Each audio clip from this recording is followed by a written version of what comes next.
अस्सलाम वालेकुम। नमस्ते सर, कल उम्मीद करता हूँ फिट होंगे, बेहतरीन होंगे, अपनी लाइफ अच्छे से एंजॉय करोगे हम तीनों की तरह। आज एक और वीडियो और उसका टाइटल। वीडियो का टाइटल जी the kingdom of Krishna Janmashtami द्वार का, और पार्ट 2 है जी इसका। और ओरिजिनल वीडियो का लिंक भी डिस्क्रिप्शन वीडियो का लाजमी इनको भी सपोर्ट करें, हमें भी सपोर्ट करें। मेरा नाम है राणा मुंदरी, मेरे साथ हैं मोहम्मद समीर खोखर, मलिक शक्लाली पाक सो गाइस, लेट्स स्टार्ट। जो धन होता है वो मंदिर के तरफ जाता है और मंदिर के माध्यम से और लोगों में जाता है। जो टेलर है वो ध्वजा बनाता है, सबको आपके धन का लाभ मिलता है ध्वजा के माध्यम से।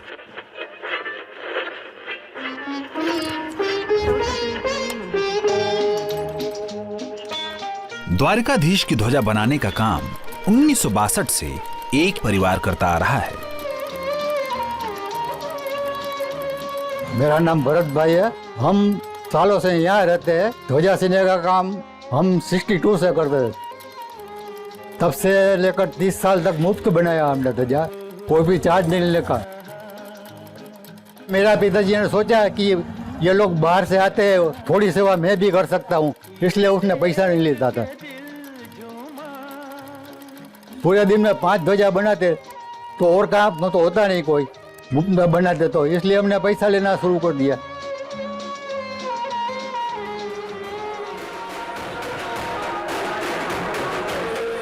आज द्वारकाधीश को अपनी भक्ति, अपने भावनाओं से मोहित करने आई है गुजरात के भावनगर जिले से 400 औरतों की ये कीर्तन मंडली। ये महिलाएं पिछले 10 साल से जन्माष्टमी के अवसर पर द्वारिका में आती हैं और ध्वजा चढ़ाने से पहले बड़ी धूमधाम से निकलती है इसकी शोभा यात्रा।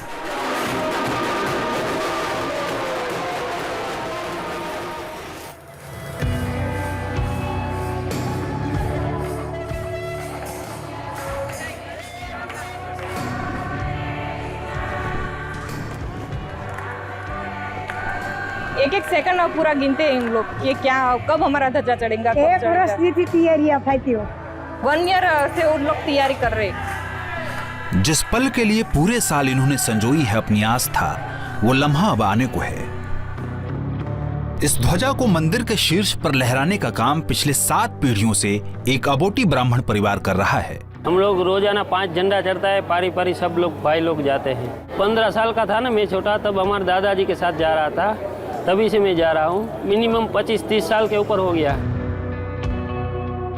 भगवान के भरोसे के ऊपर जाते हैं। ऊपर जो देवी माँ का मंदिर है ना, उसको दर्शन करके फिर ठाकुर जी को दर्शन करके ऊपर दर्शन करके ऊपर जाते हैं।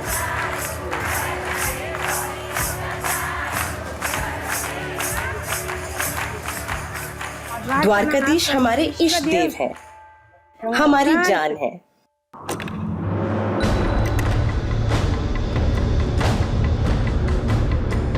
त्रिवेदी जी की आस्था इतनी अटूट है कि बिना सुरक्षा साधनों के वो द्वारकाधीश के करीब 38 मीटर ऊंचे शिखर पर दिन में कई बार ध्वजा लहराते हैं।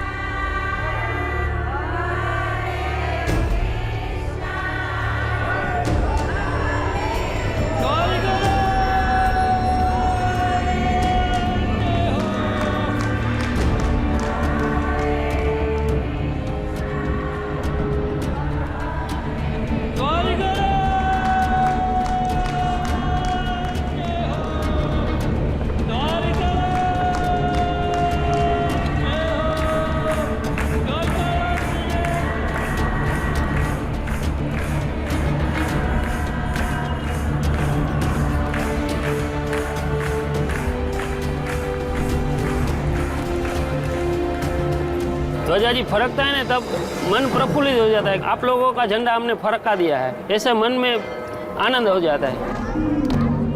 मंदिर के अंदर द्वारका के नाथ और उनकी 8 पटरानियां हैं, और जो ध्वजा जी है वो राधा का रूप है। ध्वजा का रंग भले ही बदले, पर इस पर बने चांद और सूरज नहीं बदलते। मानना है कि जब तक ये रहेंगे तब तक श्री कृष्ण रहेंगे और रहेगी उनके प्रति लोगों की श्रद्धा अनंत और अटूट।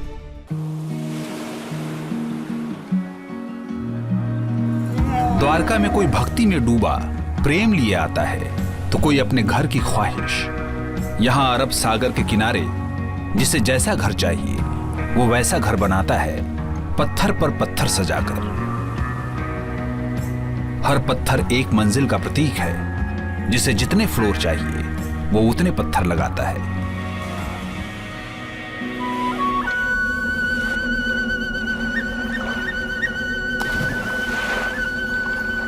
द्वारका वो ऐतिहासिक नगरी जो खींचती है पूरे भारत के लोगों को और रंग देती है उन्हें कृष्ण प्रेम में।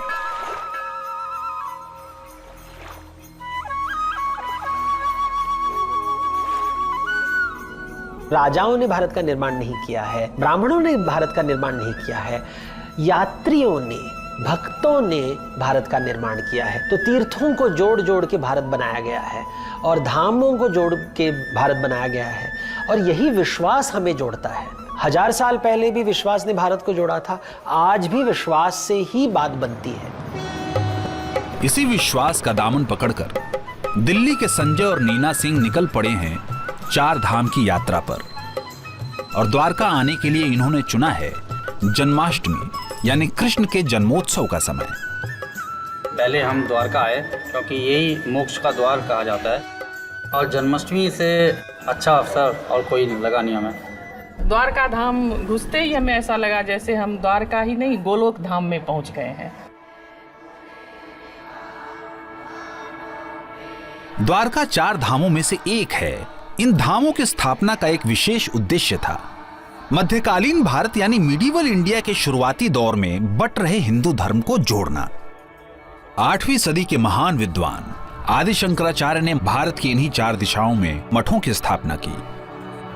उत्तर भारत में बद्रीनाथ धाम है, पूरब में जगन्नाथ जी हैं, दक्षिण में रामेश्वरम और पश्चिम में द्वारकाधीश है। और लोग कहते हैं कि विष्णु भगवान जो हैं वो ध्यान लगाते हैं बद्रीनाथ धाम में, वो भोजन करते हैं जगन्नाथपुरी में, नहाते हैं रामेश्वरम में और द्वारकाधीश में राज करते हैं। ये भारत के 4 कॉर्नर्स को मैप करता है।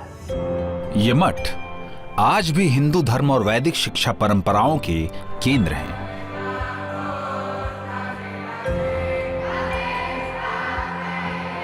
ये छात्र गुरुकुल में रहते हैं और हर रोज द्वारकाधीश मंदिर के प्रांगण में बने शंकराचार्य मठ में धर्म ग्रंथों का पाठ करने आते हैं।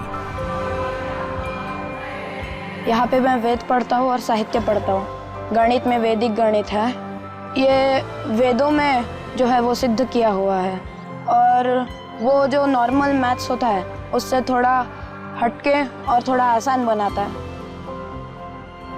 शंकराचार्य ने विष्णु से जुड़े महत्वपूर्ण स्थानों को ही मठों की स्थापना के लिए चुना, और द्वारका तो बहुत अहम है क्योंकि इसे श्री कृष्ण ने बसाया।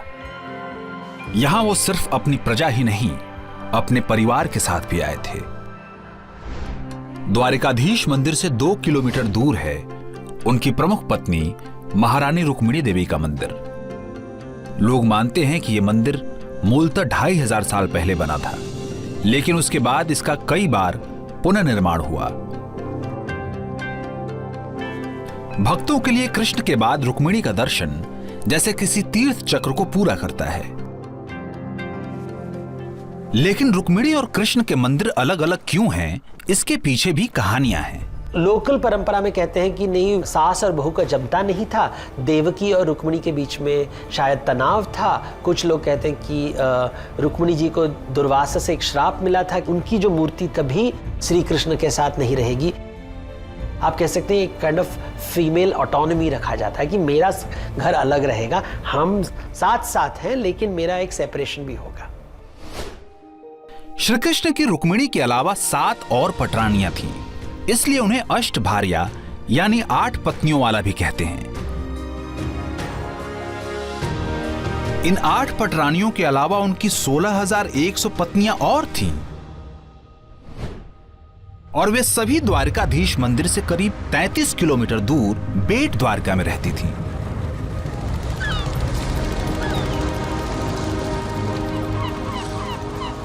लेकिन बेट द्वारका एक और वजह से मशहूर है। 500 साल पहले जब मुगल सल्तनत थी और राजपुताना में एक राजकुमारी थी जिनका नाम था मीराबाई, और उन्होंने कहा कि मेरे जो सच में पति हैं वो श्री कृष्ण हैं, और उन्होंने श्री कृष्ण के भक्ति काव्य बहुत लिखे थे, और उन्होंने अपने घर को छोड़कर वृंदावन गए, मथुरा गए, और उन कहते हैं कि लास्ट में वो द्वारका गई और वहाँ पे वो मूर्ति में विलीन हो गई।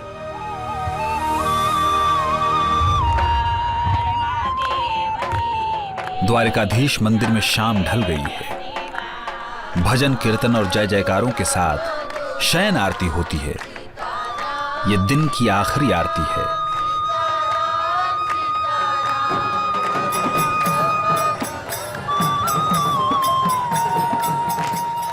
द्वारका के राजा का आराम करने का समय हो गया है। कल का दिन है बड़ा खास, कृष्ण जन्माष्टमी का, और पूरी द्वारका का एक अलग ही रूप नजर आएगा।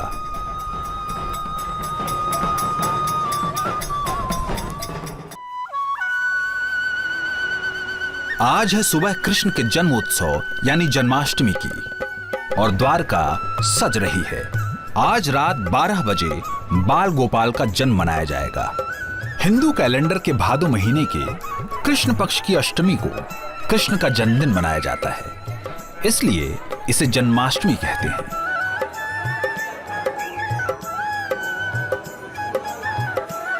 पर्यटन पर आधारित द्वारका का जन्माष्टमी के दिन मंजर ही अलग होता है।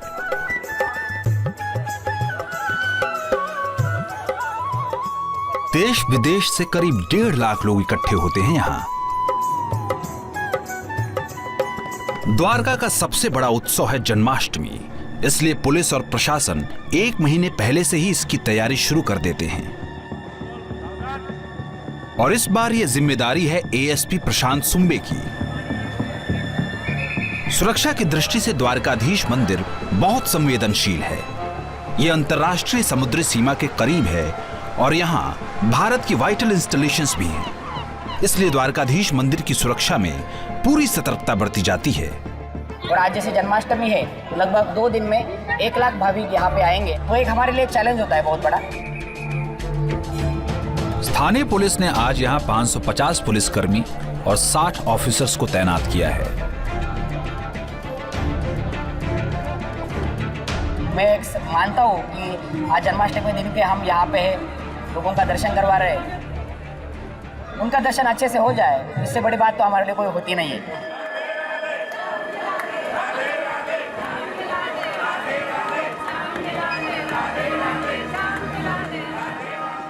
भक्तों के नयन तरस रहे हैं द्वारकाधीश के अभिषेक स्नान के लिए।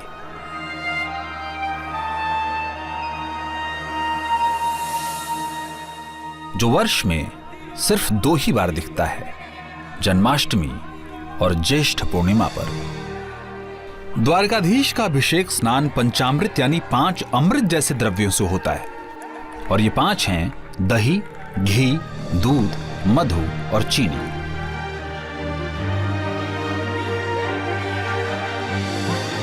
ये 5 द्रव्य अलग अलग गुणों के प्रतीक हैं।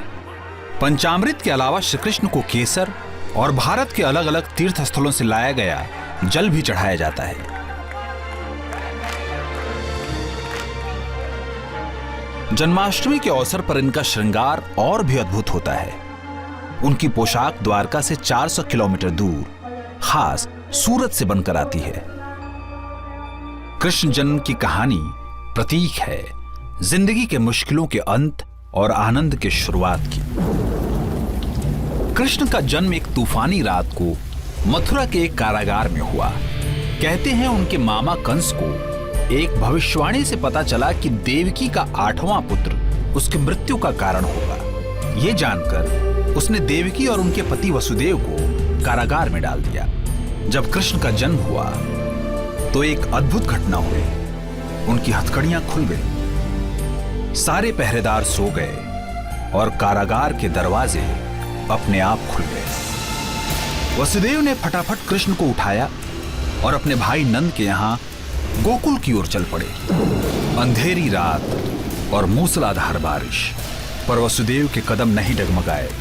कहते हैं उन्हें रास्ता देने के लिए यमुना खुद ही 2 भागों में बट गई। नंद के घर पहुंचकर वसुदेव ने कृष्ण को नंद और यशोदा की नवजात पुत्री से बदल दिया।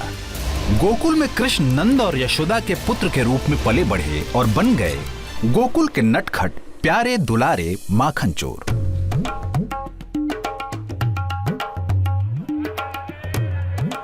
छोटे से कान्हा को माखन और मिश्री से इतना प्रेम था कि वो दूसरों के घरों से माखन चुरा लेते, इसलिए उन्हें माखन चोर भी कहा जाता है।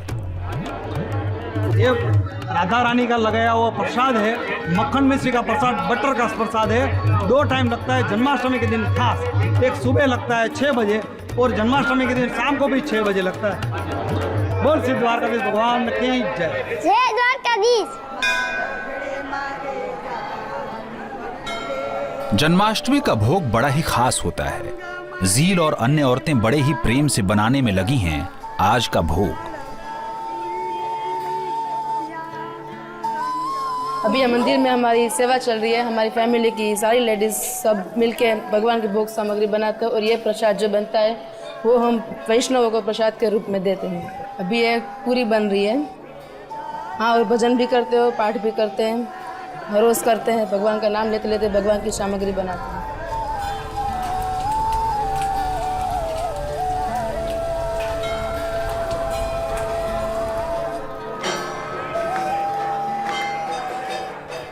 आज के उत्सव पर द्वारकाधीश की मनपसंद 50 से भी अधिक व्यंजन और मिठाइयां उन्हें बड़े ही प्रेम से महाभोग के रूप में अर्पण की जाती हैं।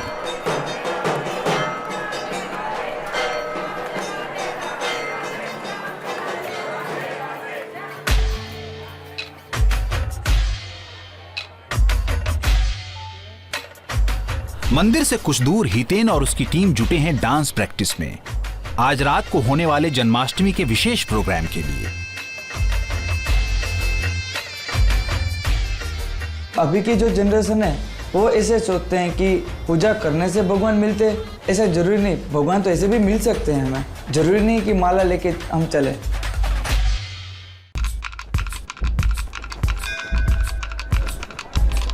आज जन्माष्टमी है।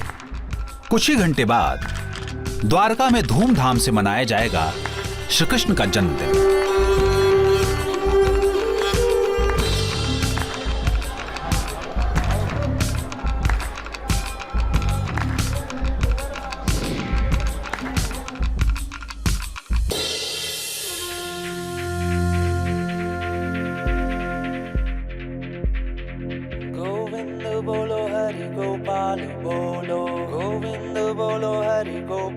हितेन अपने परफॉर्मेंस के लिए तैयार हो रहा है। वो अपने मित्र कृष्ण के नाम अपना नृत्य पेश करेगा ठीक रात 12 बजे। मैं इतना ही ख्वाहिश रखता हूँ कि मेरी भी आइडेंटिटी हो तो कृष्ण के साथ हो।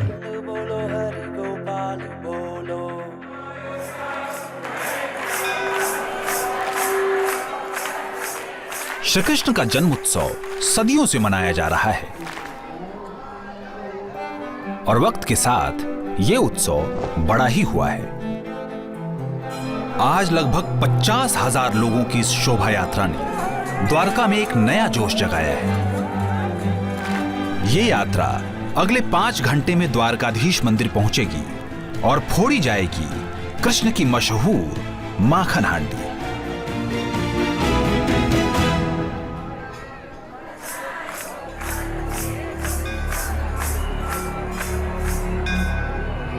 बारह बजने वाले हैं। सुरक्षा व्यवस्था के अंतिम मुआयने के लिए डिस्ट्रिक्ट कलेक्टर मंदिर पहुंच गए हैं। टेंपल कैंपस में we have open police control room just to help the devotees. Health control room है, information centre has also been open. सब हमारे डिस्ट्रिक्ट ऑफिशियल वो भगवान कृष्ण का काम कर रहे हैं। तो ये सब कुछ जो होता है ना सक्सेसफुल, वो हम समझते हैं कि भगवान कृष्ण ही करते हैं, हम तो कुछ करते नहीं, वो ही करवा रहे हैं हम सर।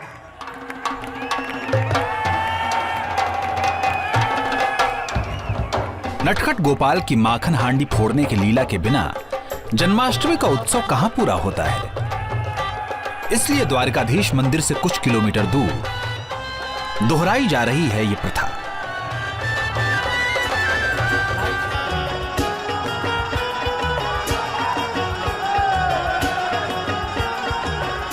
शायद भारत ही दुनिया का वो अकेला देश है जहां अपने इष्ट देव की शरारतों को भी मनाया जाता है, वो भी इतने धूमधाम से।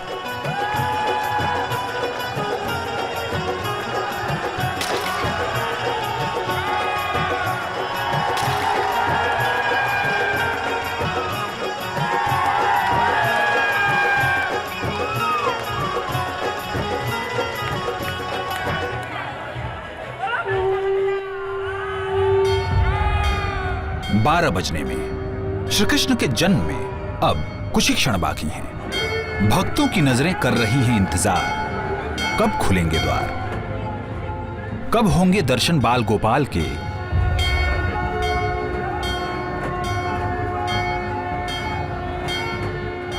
रात के 12 बज गए हैं। वक्त है श्री कृष्ण के जन्म का।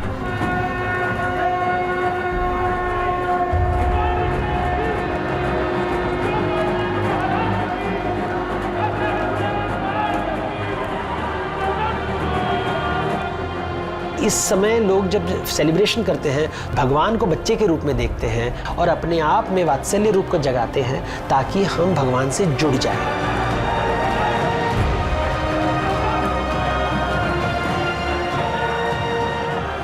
जय श्री कृष्ण, जय द्वारकाधीश।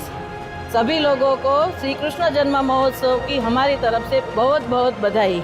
अभी भगवान का जन्म हुआ है 12 बजे। सभी ने मिलके जो तैयारियां की, महाभोग बनाया है, इसका हमें बहुत बहुत हर्ष उल्लास है।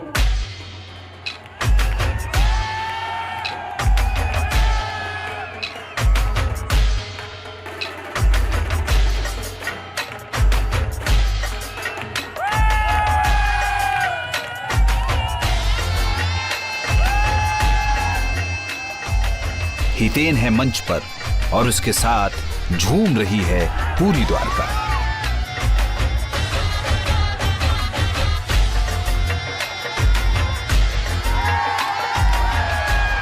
भारतीय परंपरा में लोग अपनी जिंदगी का आधार देवताओं से जोड़ देते हैं। ये जो मॉडर्न युग है, टेक्नोलॉजी की युग है, यहाँ से सुख थोड़ी ना प्राप्त होता है। लास्ट में आपको आधार, आपको विश्वास से आता है। और ये कह सकते हैं एक फॉर्म ऑफ इंडियन थेरेपी, एक स्पिरिचुअल थेरेपी है। हम मंदिर के रिदम के साथ अपनी जिंदगी के रिदम को जोड़ देते हैं। ये विश्वास भारत के अरबों लोगों की ताकत है।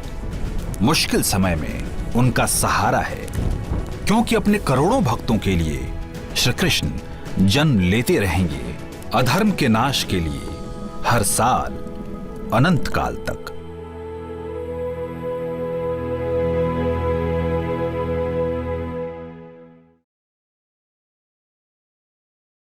जी, श्री कृष्ण जी का जन्माष्टमी का जो उत्सव है वो यहाँ पे सेलिब्रेट किया जा रहा है और पूरे द्वारका में इस वक्त जो है वो रौनकें लगी हुई हैं जी। और द्वारका के जितने भी लोग हैं वो तो कह लें कि आनंद ले रहे हैं इस चीज का, लेकिन देश विदेशों से भी बहुत सारे लोग जो हैं वो आए हुए हैं अपने श्री कृष्ण जी से अपनी मोहब्बत का इजहार करने के लिए।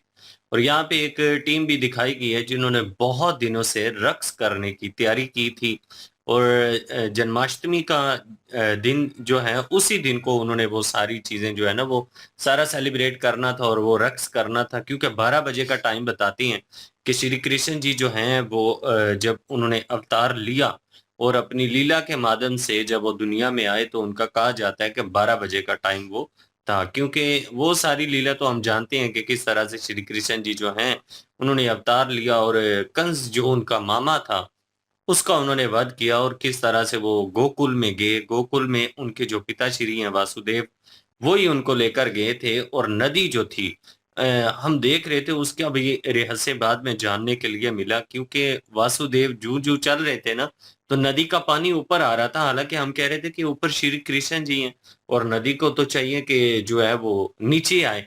तो बाद में उस रहस्य का हमें पता चला कि वो जो नदी थी वो श्री कृष्ण जी के जो चरण है उनको वो छूना चाहती थी, इसलिए वो एक दफा ऊपर आई और फिर जो है नदी का जो बहाव है वो कम भी हो गया था और उसके बाद जो है वो ऊंचाई भी कम हो गई थी।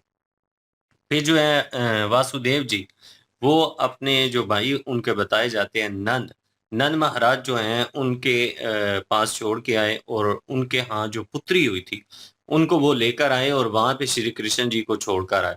तो नंद महाराज जी और यशोदा मैया जी इस बात को वो नहीं जानते थे, उनको बाद में पता चला। वो यही समझते रहे हैं कि उनके घर पे श्री कृष्ण जी जो हैं उन्होंने ही अवतार लिया है, उनका ही जन्म हुआ है।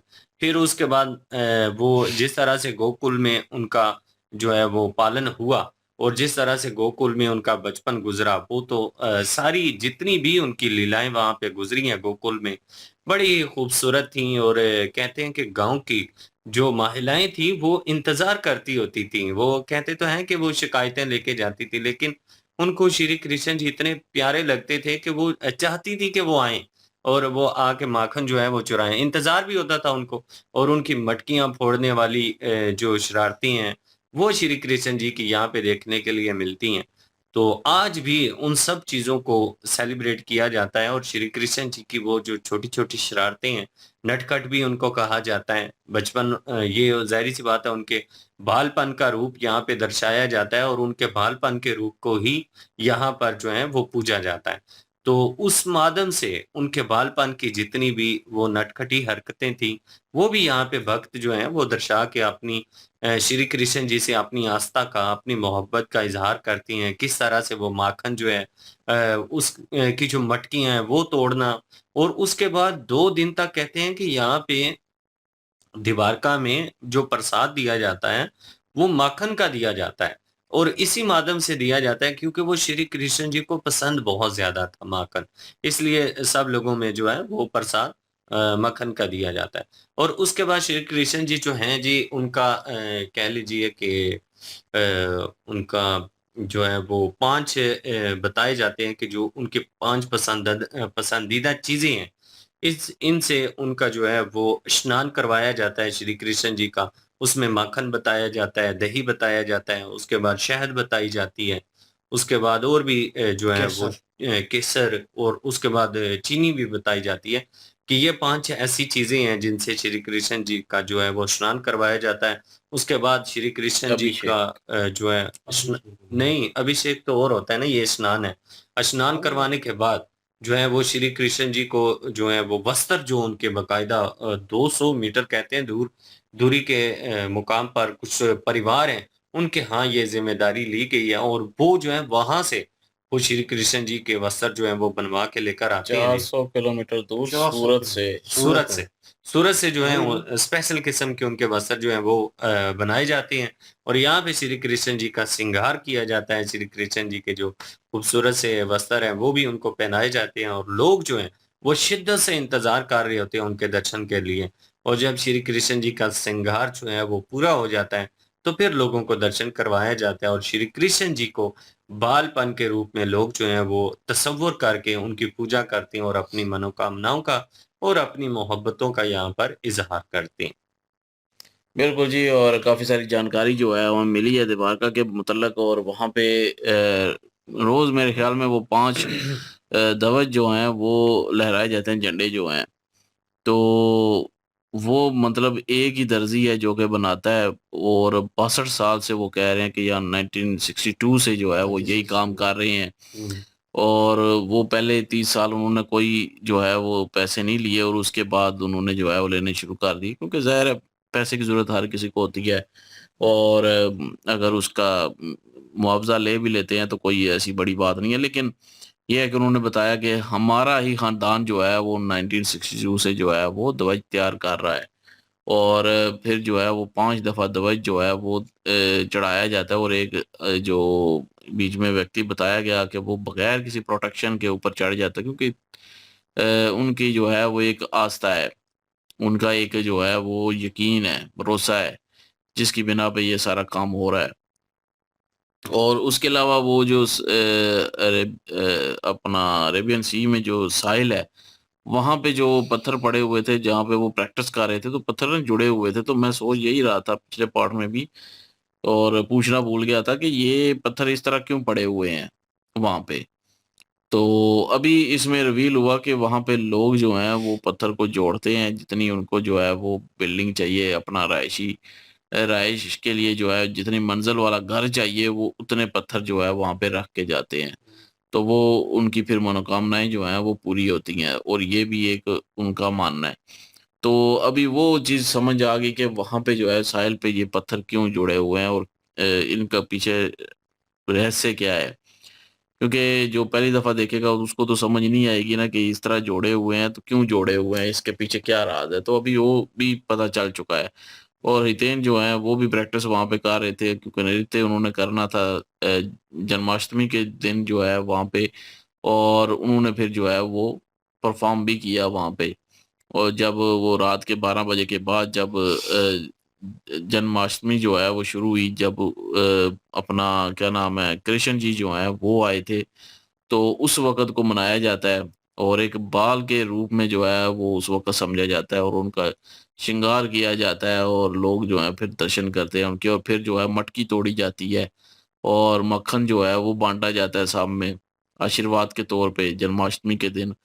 तो वो चीज़ जो है वो बताई गई है और काफ़ी सारी जो है वो और भी जानकारी जो है पता चली है और उसके अलावा रुक्मिणी जी का जो है 2 किलोमीटर दूर जो है वो उनसे मंदिर है और वो क्यों है वो भी इन्होंने बताया और इनकी पत्नी के बारे में भी बताया है कि 7 और पत्नियां थीं। तो उसके अलावा 16,100 मेरे ख्याल में कुछ और बताया जाता है। 160 तो वो भी जो है वो इन्होंने बताया और वो कहाँ पे रहती थी वो भी उन्होंने बताया। तो बहरहाल उसके अलावा एक और अपना जो भाई थी, क्या नाम था उनका? अहलिया अहलिया बाई थी? नहीं, नहीं, नहीं अहलिया भाई अहलिया नहीं बाई है, उनका नहीं। नाम मीना भाई है शायद। हाँ, वो मतलब कहती रही हैं कि मैं जो है पत्नी हूँ कृष्ण जी की हाँ। और वो फिर जो है द्वारका लेखक थी आई। जो हाँ, द्वारका आके वो वलीन हो गई मूर्ति में।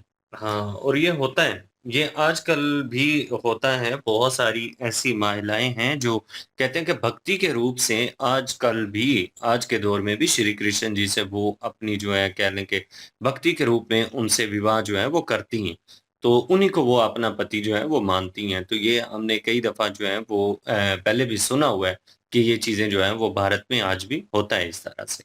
और बाकी उनकी इन्होंने बताया कि 8 पटरानियां बताई जाती हैं, लेकिन हमें जो पता है वो तो 4 जो महारानियां उनकी, उनके बारे में तो हम जानते हैं, क्योंकि रुक्मिणी माता जी जो हैं उनकी ज्यादा जिंदगी उनके साथ गुजरी है और उसके बाद राधा जी जो हैं उनके साथ उनका बचपन गुजरा। उसके बाद जामवंती जी हैं और उसके बाद सत्यभामा जी जो हैं, इनके बारे में तो हमें पता है, लेकिन इसके अलावा जो पटरानियां उनकी थीं उनका हमें नहीं पता। और बाकी जो बताई जाती हैं वो तो गोपियां थीं, वो तो एक लीला के माध्यम से जो है वो 16,160 गोपियां जो बताई जाती हैं, जब उनको कोई सहारा नहीं मिला और वो इस तरह से हो गई थी कि उनसे और कोई नहीं, विवाह मेरे नहीं ख्याल कर में रहा था। 16,100 गोपियां थी और 8 इनकी पटरानियां थी, तो टोटल 16,108 बताया जाता है। हाँ, 16,108 बताया जाता मैं है। भी वही कहूँगा, हाँ, 160 नहीं है। 108 फिगर ऊपर नीचे हाँ, वो ये और बाकी जो है वो गोपियों से इस तरह से एक जो है वो विवाह किया गया था उनको सहारा देने के लिए। और आज भी जो है वो श्री कृष्ण जी से जो महिलाएं हैं वो भक्ति के रूप में उनसे विवाह करती हैं। बिल्कुल जी, एक अच्छी वीडियो थी नो डाउट। और इंटरेस्टिंग चीज़ ये होती है कि भाई आपकी आस्था जो है, आपकी उम्मीद जो है वो कितनी कह लें कि गहरी है किसी के साथ। कृष्ण जी के साथ जो है लोगों की प्यार मोहब्बत और वो रिश्ता जो है कह लें कि वो बड़ा गहरा है उनके साथ। और लोगों की आस्था जो है वो नज़र आती है कि एक ख़ानदान जो है वो पूरा इसी काम के ऊपर सर्व कर रहा है कि वो क्या बोलते हैं झंडे को? ध्वज। ध्वज जो है। तो वो जो है तैयार करना और इतनी मेहनत के साथ तैयार करना और वही लोग जो है वो ऊपर लेके जाते हैं और लेके जाना और बीच में एक और देवी जो है ऊपर जो है उनकी पूजा करना और उसके बाद करके वो उस झंडे को लहराना और विदाउट एनी सेफ्टी, कि मतलब वो भक्ति ही है और वो उनकी आस्था ही है कि जो उनको ज़िंदा रखती है और उनको लगता है कि हमें कुछ नहीं होगा। और वही कारण है। और मैं देख रहा था इन अ सीरियस नोट, थोड़ी बात उधर निकल जाती है, लेकिन हाइट फोबिया जो है सब लोगों को नहीं होता, कुछ लोगों को प्रॉब्लम होती है। लेकिन वहाँ पे वो आस्था और वो प्यार मोहब्बत और उसमें वो चीज़ जो है और झंडा लहराना और पता नहीं कितने टाइम बाद जो है वो चेंज किया जाता है उसको। और दिन उसमें में 5 सूरज और मरतबा चाँद, बनाया हाँ? दिन में 5 मरतबा कह रहे थे हाँ, शायद। तो मतलब चाँद और सूरज उसमें पहले कलर जो है, रंग जो है उसका वो चेंज नज़र आए, लेकिन सूरज और चाँद जो हैं उसमें वो नज़र आएँगे कि जब तक वो हैं तब तक कृष्ण जी जो हैं। और माखन जो एक कह लें कि रस्म अदा की जाती है उनकी उस शरारत को रिपीट ऑन किया जाता है कह लें कि भक्तों के द्वारा, और वो जो है वो मूवीज़ में भी देखा गया है। और यहाँ पे हमने एक स्टोरी जो है वो प्रॉपर जो है एनिमेशन में वो भी देखी थी उनके थ्रू, उनके ऊपर इसी चीज़ के ऊपर क्रिएट की गई थी। बाकी उन्होंने जो पास में स्टोरी थी उसको मोहम्मद गंज को लेकर और किस तरह वो चीज़ हुई, वो भी उन्होंने रिपीट ऑन दिखाई। और बाकी पूरियाँ जो है और मिठाई जो है बहुत इकसाम की वो तैयार की जाती है। उनकी जन्माष्टमी जो है, क्या नाम है? जन्माष्टमी। जन्माष्टमी। तो सॉरी अबाउट दैट, प्रोनाउंस करने में थोड़ा मुश्किल हो रहा है। लेकिन यह है कि उसके पहले मतलब 12 बजने से पहले वो मिठाई जो है वहाँ पे बना के रखी जाती हैं। तो लोगों में आस्था मौजूद है और उम्मीद पे ही लोग जो है वो आस्था रखते हैं। ज़बरदस्त वीडियो यार, इंफॉर्मेशन भी मिली अगेन, और कुछ अगर हमने मिस कर दिया हो या प्रोनाउंस ना कर सके हो प्रॉपर वे में, उस चीज़ के लिए माजरत चाहते हैं। कमेंट सेक्शन ओपन होगा जी आपके लिए। इनकी वीडियो की लिंक भी डिस्क्रिप्शन में मौजूद होगी, प्लीज़ इनके थ्रू हमें भी सपोर्ट कर दीजिएगा। इंशाल्लाह मिलते हैं नेक्स्ट वीडियो में। अपना ख्याल रखिएगा, दुआ में याद रखिएगा। तब तक के लिए अल्लाह हाफिज़, पीस।